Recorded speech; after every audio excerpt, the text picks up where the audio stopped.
Alright everyone, welcome back to our Magic the Gathering set explorations, and in this episode, because we're officially in Kamigawa spoiler season for Neon Dynasty, I decided that we were going to go and finally finish up our trip to the original Kamigawa block. We're going to get a little bit of the set talk out of the way, like right now, because this isn't really a good set for what we do here. Saviors of Kamigawa, the set that we're doing this time, is all about single color exploration of particular themes.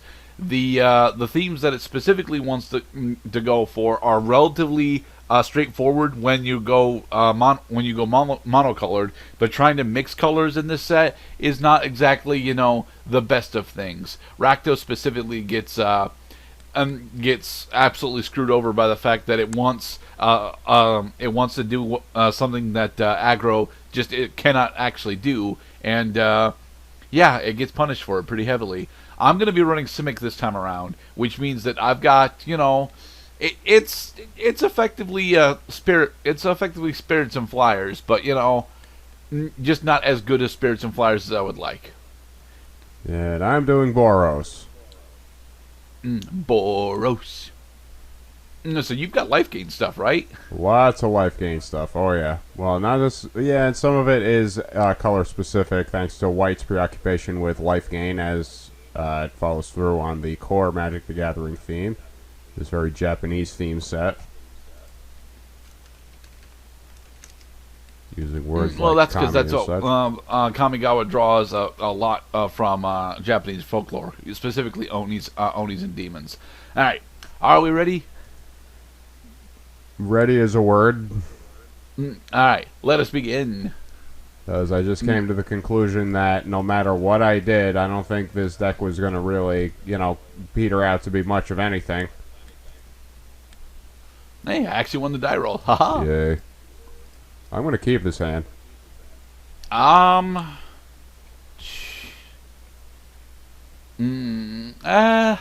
right, yeah, I'll keep. And I will go first. No. We're going to put down an island. Yes. And, yeah, I'll end on that. Okay. Yoink. Drawing card. Turn 1. I'll put down a mountain. And I will end my turn. Alright then. No.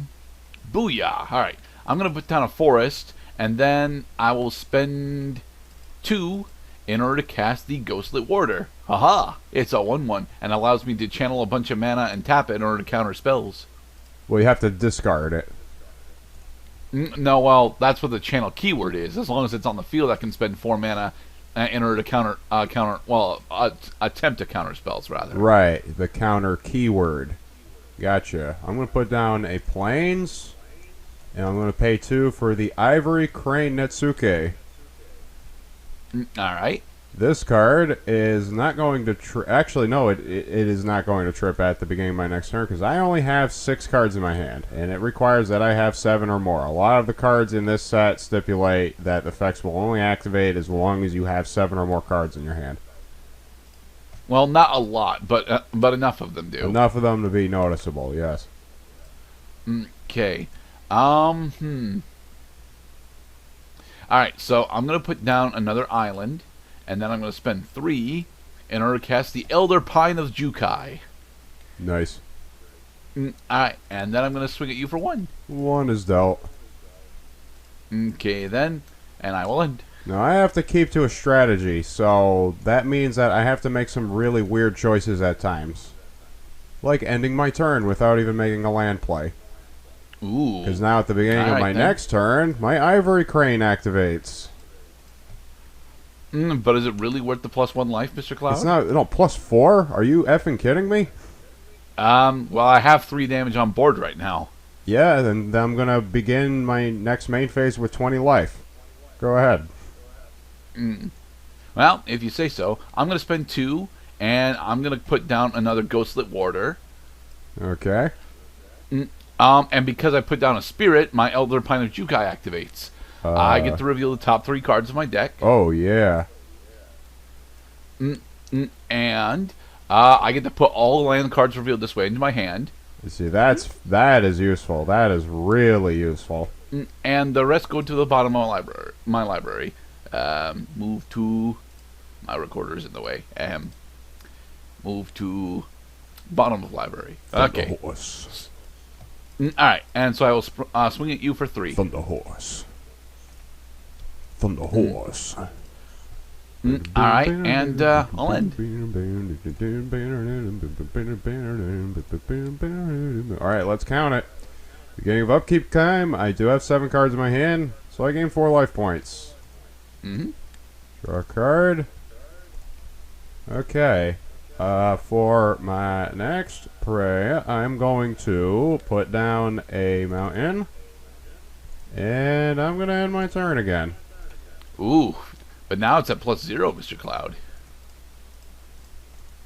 I got to play the long game because of this whole life gain stupidity. Alright, so I'm going to put down another forest, and then I'm going to spend a green to cast the Sakura Tribe Scout. Nice. And then I'm going to spend another green to cast the promised Kamasuchi.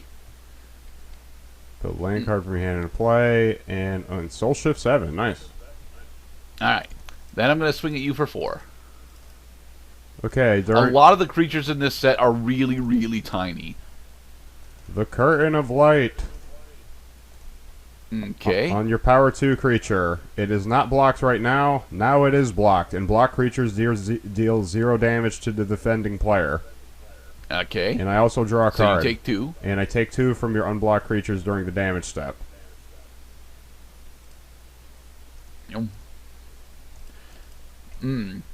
Alright, and yeah, I'll end. Alright, and thanks to the Curtain of Light, I still have the 7 cards that I need in order to get more life points off of my Ivory Crane. Drawing card. Another effect that, you know, starts happening is I get to reach a game state where I'm only playing 1 card per turn, especially if you have abilities that use the keyword epic ability.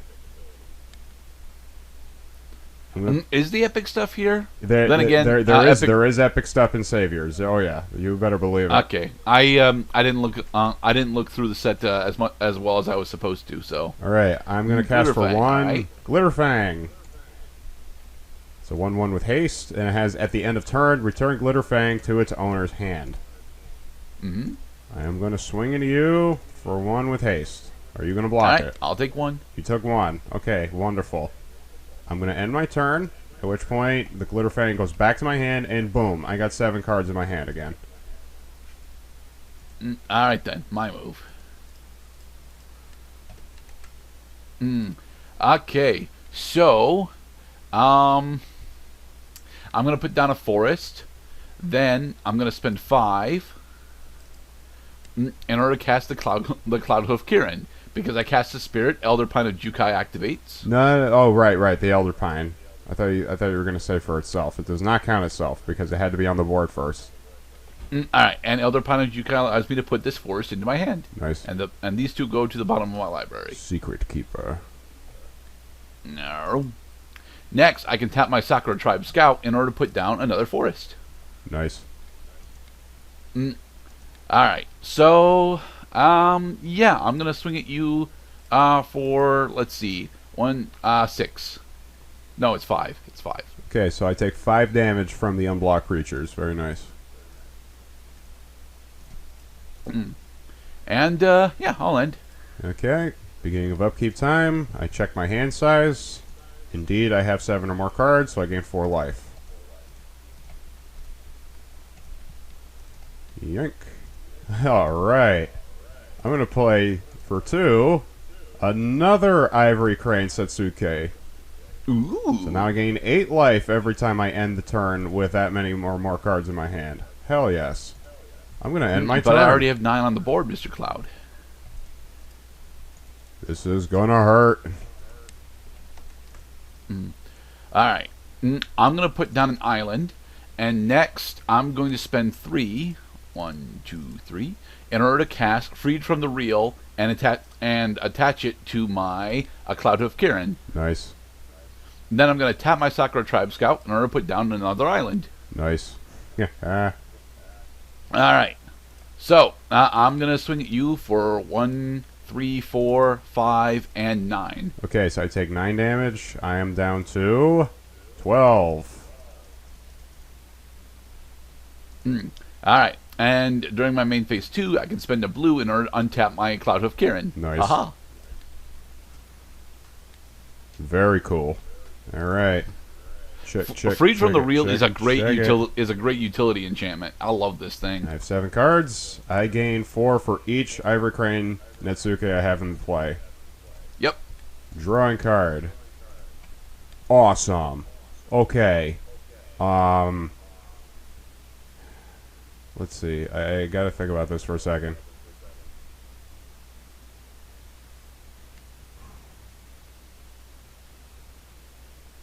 Okay, I think I understand the move now. Okay, I'm gonna play for 3. 1, 2, 3. Barrel down Sokenzen. Alright, in response, I'm gonna spend 4, 2, 3. Oh wait, I can't. Okay, never mind. Because you don't have any untapped counter abilities. Haha. So now I'm gonna use the sweep on Barrel Down Sokenzen. I'm going to return these 2 tapped mountain cards to my hand. And Barrel Down Sokenzen deals twice that much damage to your Cloud Hoof Kirin. Alright, my Cloud Hoof Kirin is deaded. Awesome. I haven't made a land play yet, so I'm going to do that with a mountain. And next... You're going to cast Glitterfang. I should, right? I'm just trying to see if there are any other abilities I can play right now. Not really, no. And I also have a now, you know, that whole thing about, you know, having 7 cards in your hand in Magic the Gathering. Yeah, this is a game where you're not allowed to have more than 7 cards in your hand at a time. At the end of the end step, that is. Glitterfang comes back into play. Start of combat, swinging at you for 1 with haste. Alright, I'll take 1. Can't block it because you don't have any untapped creatures. Main phase 2. What am I going to do? Nothing. I'm going to end my turn. Glitterfang goes back to my hand, and now I have to discard a card because I have too many fucking cards in my hand. I'm going to discard Sheenan of Stars Light. Okay, then. And that's all I got. Alright, my move. I think I'm beginning to understand the madness. Alright, so I'm going to spend 5. 1, 2, 3, 4, and 5. In order to cast Ayami, the last visitor. And because Ayami, the last visitor, is a spirit, Elder Pine of Jukai triggers. Nice. Alright, you can get your legendary land. Yes, I can get my... Yes, all land cards. Woot. And move to bottom of library. And then I can actually even play my Myra in the Morning Whale. Haha. Haha. Alright, and I'm going to swing at you for 1, 2, 3, and 4. 1, 2, 3, 4. You're swinging me for 5 damage. 5, sorry. Okay. I'm down to 15. Alright, and I'll end. Yeah, legendary land walk. Yes, it's a very specific trigger for your land walk. I gain 8 life because I have 7 cards in my hand.